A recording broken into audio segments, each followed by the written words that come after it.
ഏലൂർ നഗരസഭയിലെ ഹരിത കർമ്മസേനക്കായുള്ള കലാഭവൻ മണി സ്മാരക വായനശാലയുടെ ഉദ്ഘാടനം ഇന്ന് ഉച്ചയ്ക്ക് വ്യവസായ നിയമവകുപ്പ് മന്ത്രി പി രാജീവ് നഗരസഭാ അങ്കണത്തിൽ നിർവഹിച്ചു. മന്ത്രി രാജീവ് ഹരിത കർമ്മസേന അംഗത്തിന് പുസ്തകം നൽകിയായിരുന്നു ഉദ്ഘാടനം.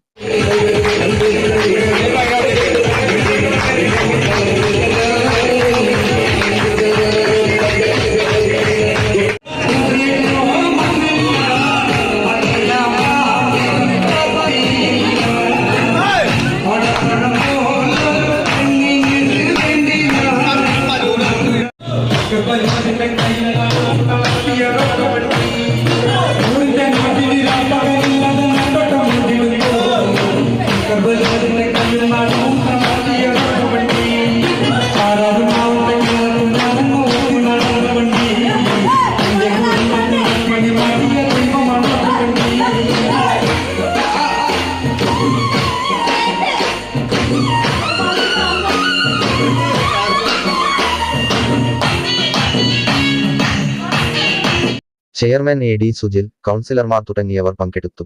കൂടാതെ കലാഭവൻ മണിയുടെ അപരനായി അഭിനയിച്ചു പാട്ടുന്ന സുനിൽ അലുപുരം, മിമിക്രി താരവും ഗായകനുമായ മുരളി ഏലൂർ എന്നിവർ നാടൻ പാട്ടുകൾ പാടി. പാട്ടിനൊപ്പം സേനാ അംഗങ്ങളുടെ ആട്ടവും നടന്നു.